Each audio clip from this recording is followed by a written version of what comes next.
You are where you are today in part because of what you've been saying about yourself. Words are like seeds. When you speak something out, you give life to what you're saying. If you continue to say it, eventually that can become a reality. Whether you realize it or not, you are prophesying your future. And this is great when we're saying things like, I'm blessed, I'm strong, I will accomplish my dreams, I'm coming out of debt. That's not just being positive, you are prophesying victory, prophesying success, prophesying new levels. Your life will move in the direction of your words. But too many people go around prophesying just the opposite. I never get any good breaks. I'll never get back in shape. Business is slow. I'll probably get laid off. Flu season is here. I always get it. They don't realize they are prophesying defeat. It's just like they're calling in bad breaks, mediocrity, lack. The scripture says we will eat the fruit of our words. You are planting seeds when you talk. At some point, you're going to eat that fruit. My challenge is make sure you're planting the right kind of seeds. If you want apples, you have to sow apple seeds. If you want oranges, you can't plant cactus seeds, poison ivy seeds, mushroom seeds. You're going to reap fruit from the exact seeds that you've been sowing. In other words, you can't talk negative and expect to live a positive life. You can't talk defeat and expect to have victory.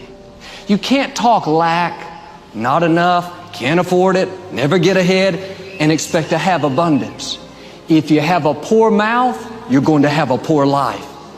If you don't like what you're seeing, start sowing some different seeds. Instead of saying, I'll never get out of debt, I'll never rise any higher. No, I will lend and not borrow. Whatever I touch prospers and succeeds. I'm coming into overflow, into more than enough. Start sowing seeds of increase, seeds of abundance. No more, I'll never accomplish my dreams. Blessings are chasing me down. The right people are searching me out. New opportunities, new levels are in my future. If you keep talking like that, you'll reap a harvest of good things. With our tongue, we can bless our life or we can curse our life. Many people don't realize with their words, they're cursing their future. Every time you say, I never get any good breaks, you just cursed your life. I'll never be able to afford that nice house. I'll never break this addiction. I'll never meet the right person. No, stop cursing your future. Sometimes the enemy doesn't have to defeat us. We defeat ourselves. Pay attention to what you're saying. Are you blessing your life or are you cursing it? Why don't you stop criticizing yourself? Talking about all the things you don't like. How you're getting too old and too wrinkled, too this, too that. Stop cursing your life and start blessing your life. Start calling yourself healthy, strong, talented, beautiful, young. Every morning before you leave the house, look in the mirror and say, good morning, you good-looking thing. Your words can trip you. What you say can cause you to stumble. It can keep you from your potential. You're not snared by what you think. Negative thoughts come to us all. When you speak them out, you give them life. That's when they become a reality. When you say, I'll never get back in shape, it becomes more difficult. You just made it harder. When you say, I never get any good breaks, that stops the favor that was ordained for you. If you say, I'm not that talented, I don't have a good personality, that is setting the limits for your life. That is calling in mediocrity. You may have been snared in the past, trapped by your words, but I believe this is a new day. I declare you're coming out of that trap. Every chain is being loosed. Every stronghold is coming down. No weapon formed against you is going to prosper. Now you got to do your part. Start speaking victory over your life. Speak increase. Be bold to call in those things you're dreaming about, those things you're believing for. Don't use your words to describe the situation.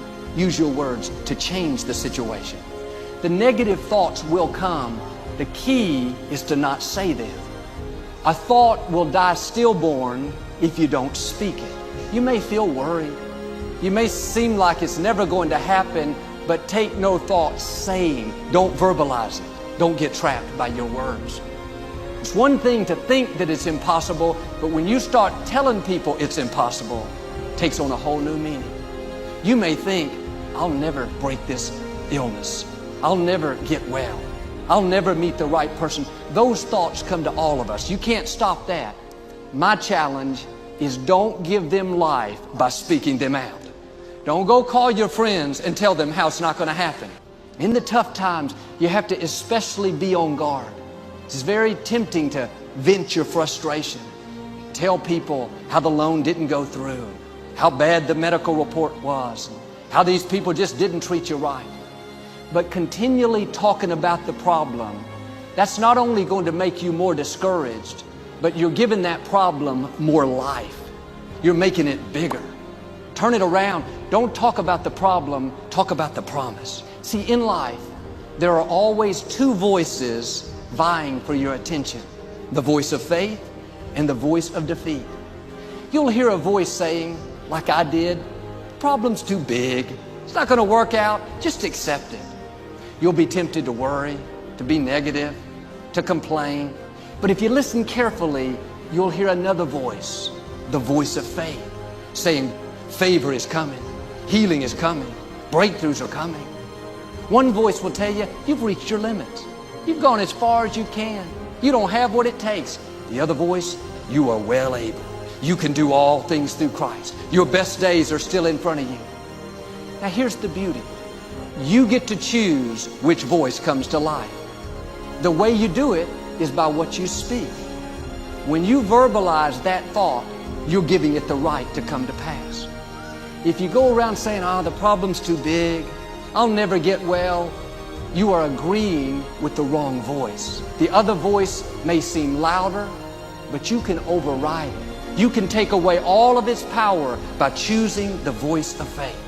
You have to dig your heels in and say, I am not giving life to any more defeat.